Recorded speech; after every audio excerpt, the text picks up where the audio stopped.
Hi, everyone. Good morning. Welcome. This is the fun, less formal session to kick the day off here. Thank you to Solomon for the intro, and thank you to my wonderful and beloved colleagues from the music division for hosting me back today, even though I have moved on to a different part of my life, working at WPA. But one of the great things about the arts community here in Washington is that we all work together all the time, no matter where you are housed institutionally. So the talk this morning is called Bernstein and American Social Identity, and it brings together various different strands of my own research and interest into Bernstein's life and career and music. Over the course of my graduate studies in musicology and undergraduate studies, and then also my professional musicology work that I did here at the library, I've spent a lot of time looking at Bernstein's thinking around American social issues, such as racism, gender, public-private identity, sexuality, and politics, and then also looking at his relationship with specific political entities and moments. So, for example, his relationship with the Kennedy family, which is one of the most robust and profound relationships between an artist and a presidential-level politician and their family in this country's history, I think. And so we're going to get into a bunch of those topics, and we're also going to frame the discussion based on two major works of his that perhaps you do not know so much about, or certainly are not as widely produced outside of the centennial year. And those two works are Songfest, which was a song cycle he was commissioned to write for the bicentennial of the United States, and it was commissioned by the Kennedy Center. And then also Trouble in Tahiti, which was written between 1951 and 1952 in its original form, and was one of his complicated early works, even though he was experiencing lots of success at that stage with other works, such as On the Town. Throughout the talk, I invite you to please share your thoughts and tidbits on social media if you're into that. So I will not chastise you for looking at your phone. Just don't answer a phone call. That's the only ground rule. And feel free to include the hashtag Bernstein at 100 and tag the Library of Congress at Library Congress. This first photo here is a picture of Bernstein rehearsing the pit orchestra for Trouble in Tahiti in 1952 at Brandeis in Boston. So kind of to give you a sense, if this is your first declassified talk, the point of these interactions is to get you an opportunity to dive into certain collection items and actually go up to them and interact with them as you would in a research capacity. I'll give you some context around the ideas and the specific items, and then we'll meet at the table in the back room there for about 15 minutes, and you'll be able to walk around and see different highlights and ask questions and such. So this is kind of the framework. We're going to discuss the big idea that I think is what's the result of Bernstein's thinking of American social identity. We're going to set that up with a discussion of Bernstein's identity. We'll contextualize his identity thinking based on his musical output and the different works. We'll dive into his politics, and then we will do that close reading of two specific works and kind of contextualize the ideas further. Thank you, Jay. And then we'll conclude with a call to action that Bernstein posits throughout his career and actually wrote down in 1952, which is pretty special. And I picked this photo because it is licensed for non-commercial reuse, and I like his slippers. I think it's very, Bernstein trying to show his stature, yet he's at home with his music stand and his slippers, or in his apartment. And if you note on the piano, there is a portrait of Serge Koussevitzky, who was his conducting teacher and mentor and founder of the Tanglewood Music Festival, as it is now known. So here's Lenny. We'll do his background first. Well, let me give you the context first. So, big idea. Going back to this. Engaged musical citizenship. Bernstein was very intentional with his thinking. He went to Harvard, he went to Boston Latin, he went to Curtis. He was a very, very intelligent human being. His grades did not always reflect that. If you were to go look at his Harvard transcripts downstairs, you'll see some C's and B's, including in some music courses, which is really funny, I think.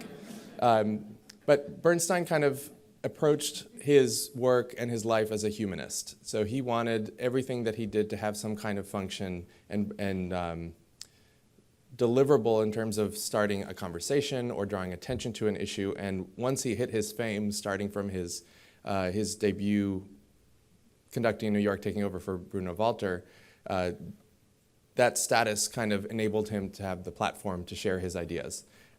He was very, very outspoken, depending on the topic and depending on where he was in his life, especially in the later years and kind of from the 60s on, after he had assumed the New York Philharmonic music directorship. He was a celebrity, and he would be asked to comment on things, and politicians would depend on him to stump for them in certain capacities and to help raise money. He was even involved in supporting some of Ted Kennedy's anti-nuclear proliferation legislation, which is pretty remarkable, I think. And basically, if you were to dig through these collections, you could see much of the social and political history of the United States from the 40s through the 80s based on what he was doing and who he was engaging with. It's not necessarily him having an opinion on all of those in the objects, but you get to see the major inflection points, whether it's the civil rights movement, the politicians. You basically can see a lot about the American presidency and its relationship to the arts through Bernstein's collection, starting with Kennedy going through LBJ and so forth. And then when he chose very intentionally to not interact with folks like President Nixon and President Reagan, there's a lot of subtext behind the fact that there are no materials or relatively few materials about their interactions. So Bernstein wanted everything he did to serve a purpose and to empower dialogue and to empower individuals to look at issues and cultural topics in a new light or to be able to express their own thoughts about them. So Lenny's background.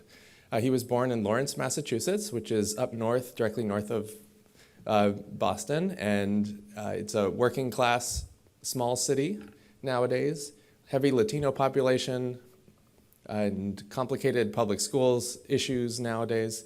The family was very much a working class Jewish Boston suburban family at the time.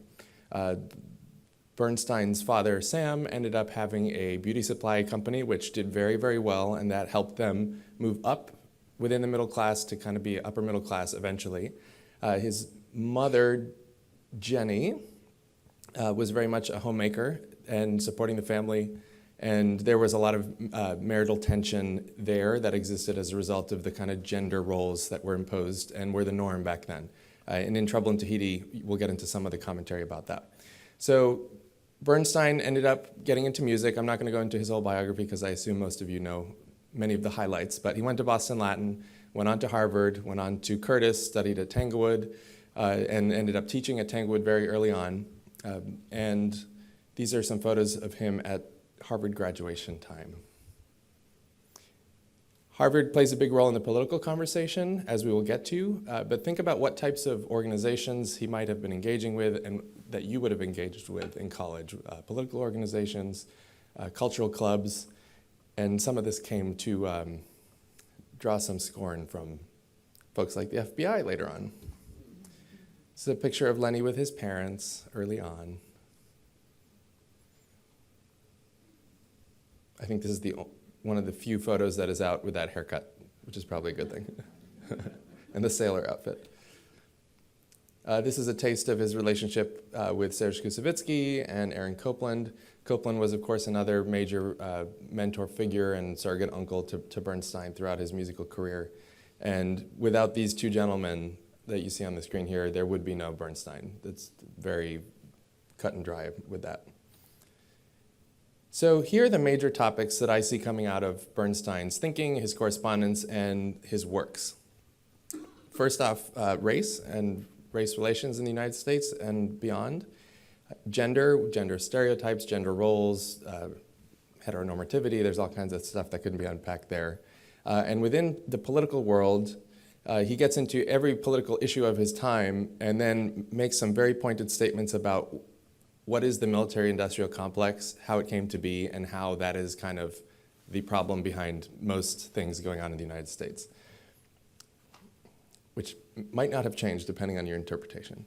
And then there's the question of public and private identity. That had a lot to do with how people present themselves in society in order to survive or in order to provoke and to advocate and to change the needles socially, and then also for his own identity, of having challenges with expressing his sexuality publicly and having a marriage that was a heterosexual marriage and having children, and how he negotiated all that was very emblematic of what was the norm in the time. But he did have, struggles with either conveying this version of his authentic self or this version of his authentic self publicly and in his music. And that evolved as he went throughout his career quite a bit.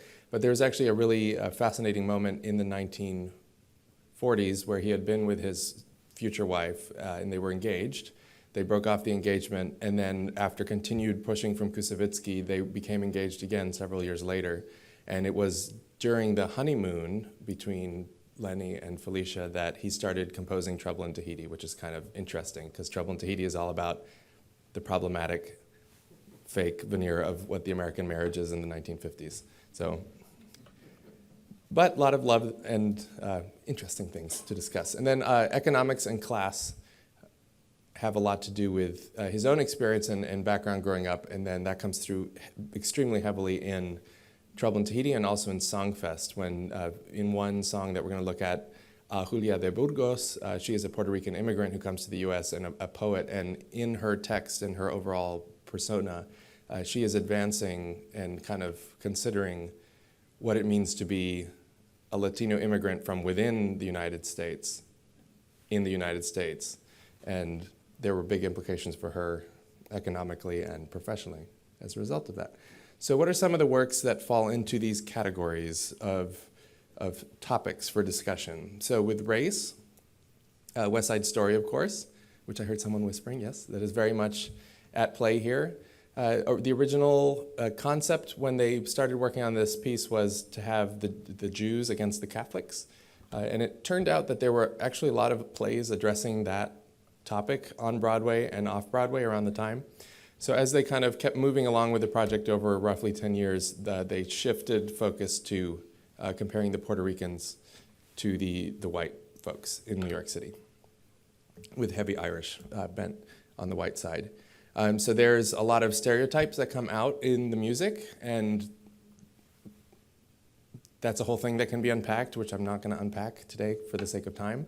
But it is there. There's a portrayal of Puerto Ricans. There's a portrayal of Puerto Ricans in gangs. And there are implications for how white society is perceiving the non-white Latino society at the time. But there's some problems with looking back at this type of setting, and that is now we have a different culture of what's PC and what's appropriate in terms of artistic expression for the kind of majority thinking. And at the time, this would not have been controversial in the way that it might be now. To certain folks. Other works that address race are Songfest, which we'll get into looking at one of the specific songs that sets a poem by Langston Hughes, I Too Sing America, and a poem by June Jordan called OK Negroes. And this very powerful, powerful, powerful song basically compares and contrasts by doing this with the lyrics. It intermingles the lyrics and assigns each poem a different musical style. It's a commentary on the African-American experience in the Harlem Renaissance, the African-American experience by the 60s and 70s, and what has advanced or regressed in that kind of change in society. It's a remarkable work that many people don't know that he composed. So I'm excited to preach the Bernstein gospel here with that. Gender is all over the place in a lot of different works, including Songfest, and including in that specific song, I Too Sing America, OK Negroes. Gender is also the core concept that's looked at in Trouble in Tahiti. We also see it in Wonderful Town and On the Town, albeit in a more kitschy Broadway kind of goofy, frivolous way, but there are a lot of stereotypes that are underlying those characters in those works. Politics is everywhere. Kind of every one of these topics is super political, so there is a position being taken in most of these works by Bernstein. Public-private is also all over the place. The most poignant instance of that, for me personally at least, is the song To What You Said, also from Songfest, which sets a lost Walt Whitman text that he'd never released while he was alive where there's a lot of subtext about sexuality and identity and interacting with men. And Bernstein choosing to set that in his bicentennial commission was a big deal, I think. And then Economics and Class, again, Trouble in Tahiti, West Side Story with the gang representations there, and many other works with all of these. If one was to go through Bernstein's entire output, for anything that has text or a program or a very distinctive ethnic musical style, these topics are represented. Not all at every moment, but they're all within there. So for example, Mass. Mass turns some religious figures' minds on, flipped them upside down in a lot of ways. So he took this Catholic Mass tradition and infused it with rock towards the Jesus Christ Superstar kind of vein, not all the way there. And then infused Jewish traditions, infused Protestant traditions, and it was this kind of melange of American religious evolution going on within one work. That was incredibly provocative. The Catholic Church was not pleased, which was interesting because it was a work that Jackie Kennedy commissioned for the Kennedy Center.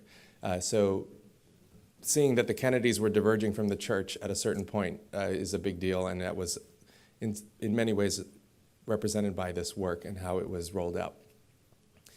Mass also was very interesting in its relationship to President Nixon, who was in office at the time of its premiere. The administration saw the work as subversive, which harkened back to many of Bernstein's political issues in the 50s that we'll go into in depth in a moment. But there is actually a moment in the Nixon tapes, if you ever want to go digging online, where he discusses not wanting to go to this work's premiere, which he otherwise would have probably been there because it was the opening of the Kennedy Center, because Bernstein was subverting his government. And it is on tape. It's mind-boggling.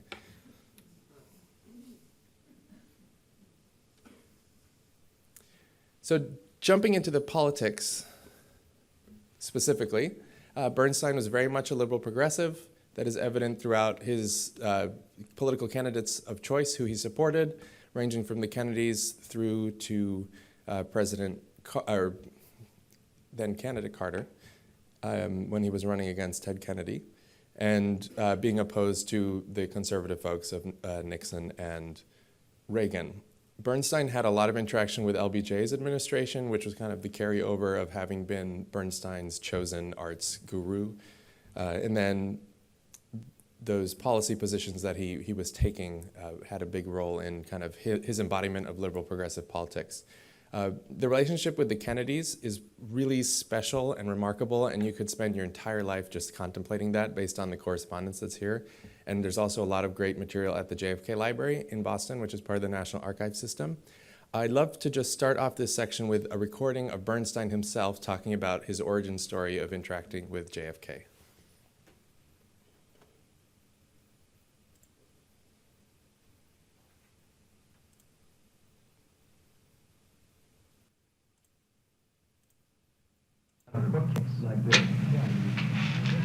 The date is July 21st, 1965. This is Nelson Aldrich interviewing Leonard Bernstein, composer and music director of the New York Philharmonic. Well, Mr. Bernstein, when was the first time you met President Kennedy? I take it you mean the first time I met President Kennedy? No. Senator. Either, when was the first time you met? I met him first as a senator. Yeah. In what I imagine was 54. When I was in Washington for reasons I have now forgotten, but which probably had to do with McCarthy, if the date is right. And I was invited to have lunch with the senator and his wife at the Senate and to watch the Senate in action. And I date this back to McCarthy because I remember the big excitement of that day at the Senate was that McCarthy was about to make a speech of some importance. And we were all excited about visiting the Senate, which I had not attended before. And watching all this happen, as it turned out, McCarthy didn't show, and no speech was made. but I had a very good time anyway. Did Senator Kennedy give you an indication of how he felt about McCarthy? Yes, I had the feeling that contrary to some apparent evidence and a great deal of talk about his sympathies with McCarthy, or his lack of antipathy, let's say, his lack of doing anything about it, for which he was severely criticized, that his feelings lay wholly in antipathy to McCarthy. He was revolted. Of course, this was rather late in the McCarthy era, wasn't it? 54. When were the Army McCarthy hearings? That would have been the spring, I think. Yes. Of that year? Yes, and he was censored in that year, too. He had already been censored, in other words. No, he was censored later in that year, I believe, in 1954. This was, I think, during the summer. I wish I could remember the exact circumstances or why I was there.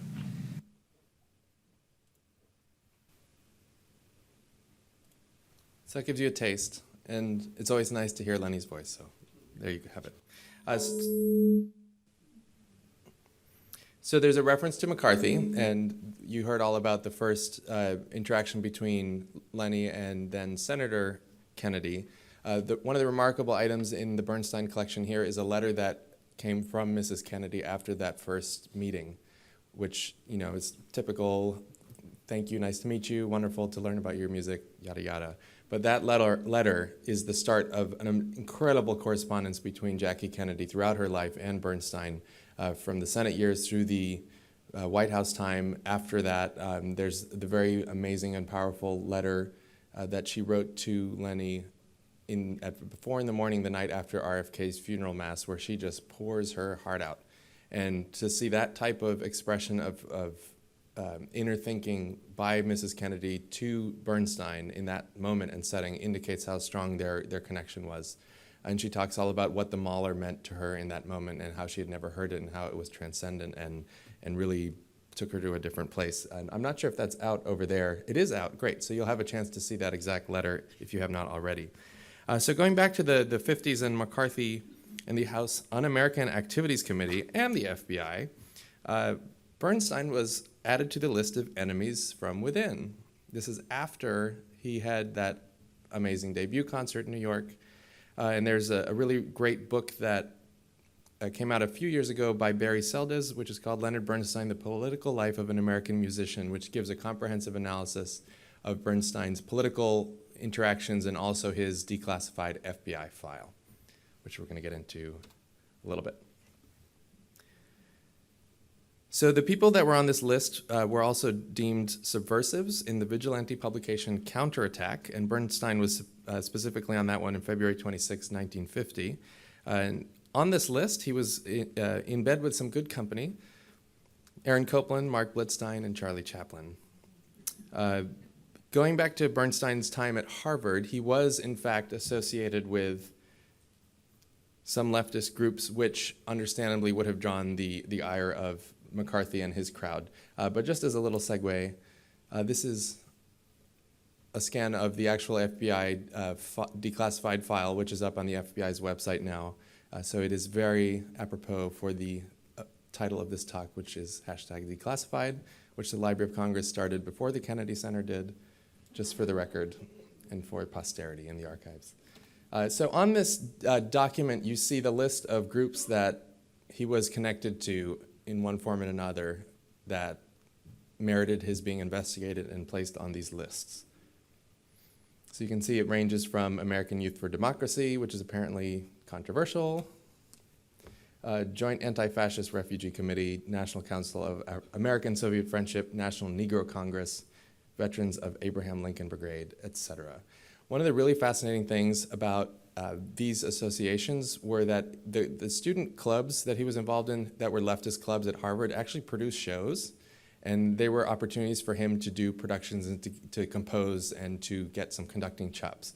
So he was definitely into these because of his political leanings, at least in some cases, and in other cases he was more publicly involved because of the performance opportunities that he gained.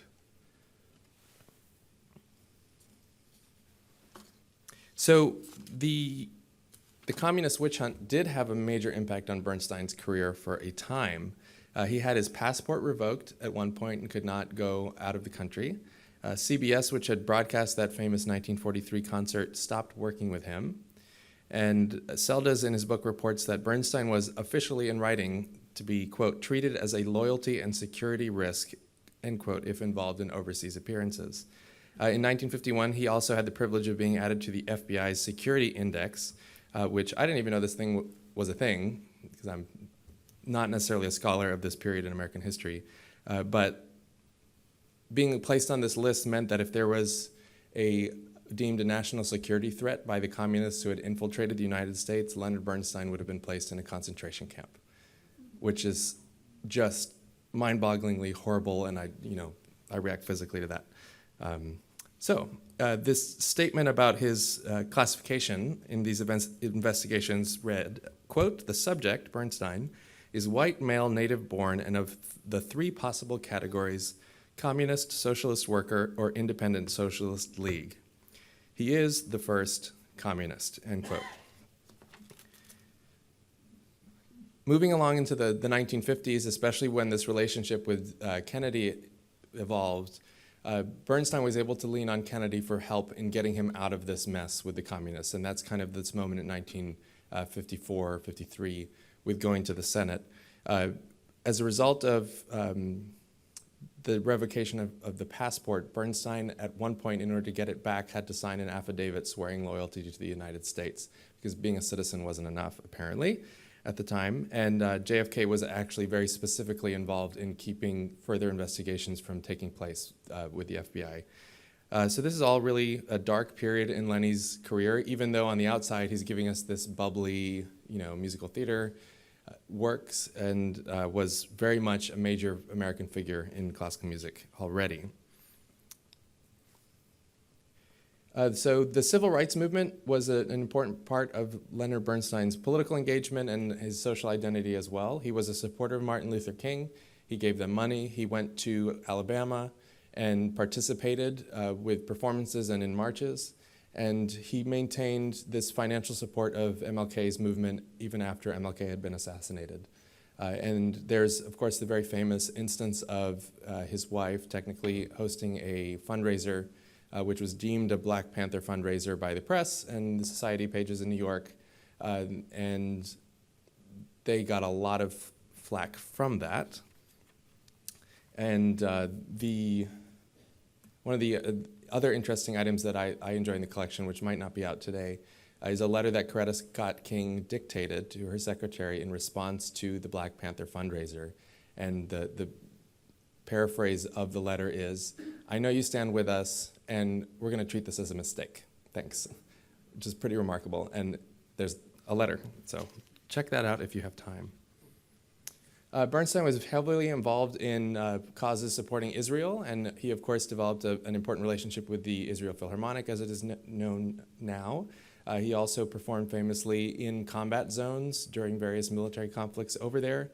And someone shared an anecdote with me recently that there was one of these concerts where everyone had been given gas masks or other protective gear in the audience, and Bernstein refused any of that protection for himself and kept going in the concert even though they were hearing the bomb shells.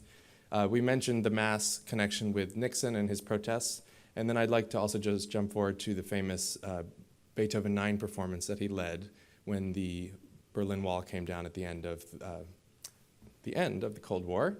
And he famously changed the text from An die Freude, talking about brotherhood, to An die Freiheit, freedom. And he brought together an orchestra of musicians representing the major powers who had been on opposite sides of the communist struggle. So there were British musicians, there were French musicians, there were German musicians, American musicians, and Russian musicians as well. That performance exists as a DVD, and it's on digital too, so you can check that out. It's also available in your local public library. This is a shot of Lenny speaking at a fundraiser in 1962 for the National Cultural Center, which would eventually become referred to as the Kennedy Center. Bernstein, as a result of his relationship with Mrs. Kennedy, he was actually invited to be the first leader of that institution, but his wife did not want that. So he actually had to rescind his acceptance of that offer at a certain point, which is kind of remarkable. And this is a really just special photo where you can see how close he was in his work to both the Kennedys and the Johnson family. This is some more love for our National Archives partners. This is Leonard Bernstein's official invitation record as held by the Social Secretary during JFK's administration.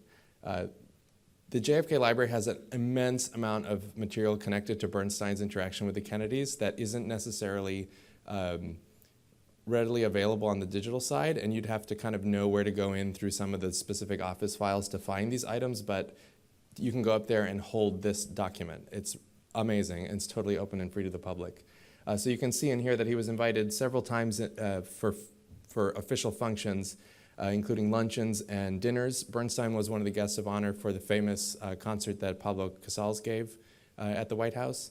And Bernstein was also very involved in outreach to the Japanese government. There was a time when it was, I believe, it was either the Prime Minister or the Foreign Minister of Japan came for a state dinner, and Bernstein was one of the handful of representatives of American arts and culture at the state dinner. And then Lenny was also so in with JFK that he would be going up to the residence floor of the White House with the head of state from the visiting country, and they would talk ideas late into the night. And you can see a lot of that documentation in the Kennedy Library's papers.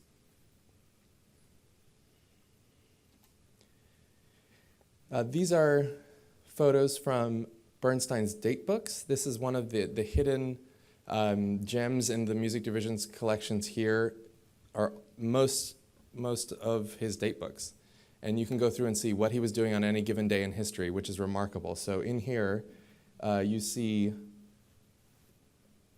RFK's death represented, and he crosses off his plans of going to see the Bolshoi Ballet. And the same thing exists for responding to JFK's assassination and then being in rehearsal for performing for the funeral, for both of them. We're going to shift now briefly to Trouble in Tahiti. Trouble in Tahiti was, as we said, composed between 1951 and 1952. It was a one-act opera, basically follows the story of a very seemingly happily married couple that the father is doing great in the Mad Men kind of marketing executive world, and the mother's home with the kids, and the son is named Junior, except it is autobiographical about Bernstein's parents and also his own marriage. The father in the show is named Sam, just like Bernstein's father, and the mother character was named Jenny originally after his mother, but then he decided that it was too apparently autobiographical by naming both of his parents, so he named his father's mother instead as the mother character, Dinah. Funny story. There's also a very famous device that he uses in this show. If you ever to listen to it, you hear the opening, morning sun, kisses the windows, do-do-do-do, and then there's this jazz trio. The jazz trio was kind of him hearkening back to opera, where three singers could represent multiple characters and kind of represent multiple thinking strands that were happening simultaneously. Originally, he had more than those three singers, and there were going to be all these minor roles actually portrayed, such as the shrink that Dinah goes to get marriage advice from. But the trio ended up being the result of that evolution. Trouble in Tahiti was later assumed into A Quiet Place, which is a full-length opera that went through different iterations as well, and it is also the continuation of the Trouble in Tahiti story, or used as a flashback device, where the entirety of Trouble in Tahiti is basically repurposed into this longer narrative. It is a commentary on lots of different things, so marriage, as we discussed, societal attitudes towards gender roles. Dinah is not happy with being a stay-at-home mom at all, and it comes out in the lyrics in a very sassy way. And they kind of struggle over the parenting of their son. The father goes to play, I believe it was like racquetball, and instead of going to his son's performance that evening. So there's this whole like, daddy's going to work and not coming to my show, which was happening to Bernstein a little bit. In the end, interestingly, the mother's been complaining about this lack of presence by the father the whole time, and then she also skips this performance. So complicated. There's also a lot of representation of exoticism, and not in a very constructive way. So this was the time when South Pacific was in its original run on Broadway, and this was after World War II. This was the time of the Korean War, and there's a very harsh representation of South Pacific cultures in the fictional Trouble in Tahiti film that is within the play. It's like a play within the play. Dinah goes to see this film in the afternoon while her husband's off at work or doing other things. And the music is like stereotypical luau kind of sound. It's like, oh, all the white or American colonialists show up to save the native peoples. And it's hugely problematic, but very much a commentary on the attitudes of the time and a reflection on what was the attitude at the end of World War II and then going into Korea. So as you can see the juxtaposition of, what's that ideal family unit from the early 1950s or later into the 1950s. On the left, this is a magazine ad, very much gender roles. The wife is in charge of the household. She's checking the list. The husband seems very proud of his accomplishment of showing up with the groceries. There's also a commentary about infidelity in this work, in Trouble in Tahiti, and Dinah is concerned that her husband is cheating on her with his secretary. And so that's the whole narrative with The Shrink is around that. And then it turns out, depending on the interpretation, that something has happened. It seems more towards the Me Too side than the kind of consensual longer-term relationship, but there is some content in there to unpack if you were to do a deep dive. This is Bernstein looking on at the construction of the set of Trouble in Tahiti at Brandeis, where it premiered in 1952 as part of the first Brandeis Festival of the Arts. Him looking like a movie star, practicing, rehearsing. And then Felicia looking stricken off, going off on their honeymoon when Trouble in Tahiti was first written.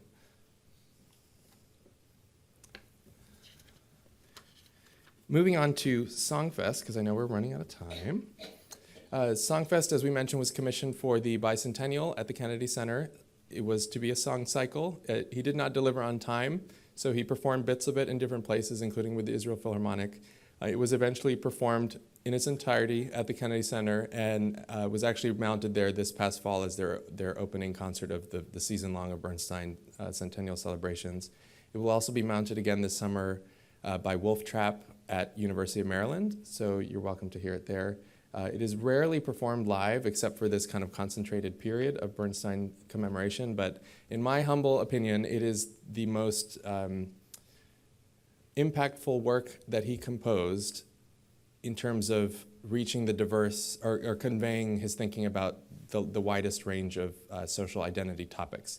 And he uses the poetry as the device to kind of engage in those different conversations. So if you don't recognize all the faces there, you can see the poem, the poets who he set listed here. Frank O'Hara, Lawrence Ferlinghetti, Julia de Burgos, Walt Whitman, Langston Hughes and June Jordan, Anne Bradstreet, Gertrude Stein, E.E. Cummings, Conrad Aiken, Gregory Corso, Edna St. Vincent Millay, whose papers are also here at the Library of Congress, and Edgar Allan Poe. So there's this very diverse representation of American poetry over the course of many, many, many years. The poems get into everything ranging from the public and private identity, which is the To What You Said, number 4 with the Walt Whitman. Julia de Burgos is the Puerto Rican immigrant experience, and also there's a heavy discussion about, yes, the race issues, but also the gender issues there that existed with the workplace and her experience. Interestingly, Julia de Burgos was a Fed later on in her life and worked here in Washington, and she was actually just covered in the New York Times in their news series of obituaries for major women figures who were ignored when they actually passed. So I encourage you checking that out, especially in this moment where the Puerto Rican experience is hopefully still in the forefront of our minds as there's ongoing migration challenges there. The closing poem, Israfel, deals with a figure from Islam, and the text of that song is very powerful in kind of discussing and implying the way that music can help unite us. And it's a little dark in some ways, but it is kind of the culmination of what all of these negative things that are going on, but that there's an optimism behind the unification. And that's very much Bernstein's idea with American social identity and how to advance the challenges in our society is there has to be a positive and safe dialogue that advances things together with the folks with different perspectives, because it can't just be a one-way train. So this is the call to action that I think summarizes Bernstein's thinking about this. And it's actually the festival statement from the Brandeis Festival of the Creative Arts from 1952, that he was the director of as a whole, and that's where he conducted the premiere of Trouble in Tahiti. Interestingly, also on that festival was the U.S. premiere of Mark Blitzstein's translation of the Threepenny Opera. And there are some great photos of Bernstein and Blitzstein working together at that time. Blitzstein is represented in the collections here widely. He was unfortunately killed in a gay bashing later on in the 20th century, which was really sad and affected Bernstein deeply. So just to share with you part of this quote, "This is a moment of inquiry for the whole world, a moment when civilization looks at itself appraisingly, seeking a key to the future." And then he talks about the festival context. "We cannot pretend to wisdom, but through performance we can provoke thought and free discussion. Through discussing we can learn, and through learning we can rediscover our culture and ourselves." And I think one of the really amazing things about the centennial year is that we're able to look back and spend time exploring more of Bernstein than we haven't all been familiar with. We've all come to Bernstein through a different lens and through a different angle, whether it's through his musical theater works, his traditional classical works.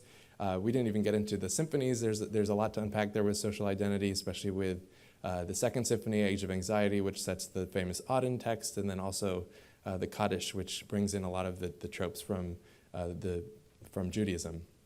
But Bernstein really, he did so much, and we're very fortunate that he did so much so well. And I think there's a starting point for all of us to jump in through his music into some of these conversations that we're having in our society now, whether it's politics, whether it's race, gender, identity. Bernstein, in his music, can create some safe spaces for us all. So that is kind of the overview that sets you up for seeing some materials. So these are materials that you are going to be able to see now that are separate from the main display today. We have out on the table in the back corner there, and everyone stay put until I get over there. On the table are excerpts from the full orchestra manuscript of Songfest. There are the first couple pages of the Langston Hughes and June Jordan combined work, and also the texts of those poems out, so you can see the difference in the text. And while we're over there, I'm actually going to play Songfest for you so you can hear it in the background, and keep an ear out for the juxtaposition of a very art music, kind of Harry T. Burleigh vocal writings style for the Langston Hughes text. And then the June Jordan text has a kind of very caricature, bluesy folk sound for the June Jordan text. And again, June Jordan is, as a lesbian feminist from Berkeley, California in the 60s, looking back and saying, wow, things actually might have been better in some ways during the Renaissance, which is a heavy statement. So check that out. There's also the manuscript from A Julia de Burgos, so the song about the Puerto Rican woman experience coming to the United States. There's one of Bernstein's Allied Forces passes from 1948 of going into Vienna, which is kind of nifty. There are his remarks from the Carter-Kennedy Unity Dinner, which he gave when Ted Kennedy had finally conceded from the primary campaign for president, and the Democratic Party was trying to bring the Carter camp together with the Ted Kennedy camp. So there are some interesting remarks there, and it's very, very interesting to me to see Bernstein as an artist being the figure put forward to talk an entire political party back into shape and to unification. So that also is an indication of his weight in society beyond just the performing arts world. We also have a speech he gave at a Brandeis University dinner in New York that discusses his opinions about the military-industrial complex. So you can see on paper there his thinking. And we also have a manuscript from tonight from West Side Story, just because. And West Side Story, of course, connects to the racial topics here. And in that closing tonight sequence, you get, not on the page that's visible there, but you get all of the different voices coming together with their different stories, and the text is all over the place. You can't understand anything when it's that ensemble moment. And that's kind of what's great about us, right? That is, we all have our different things going on, and we all need to be able to coexist no matter what the obstacles. So thank you for your attention. I will get over there to help answer questions and describe the items. Please do not touch any of the items. Only curatorial staff will be able to do that. It is a circular table, so it's pretty easy to go around. And thank you so much for being here, and enjoy the rest of the day.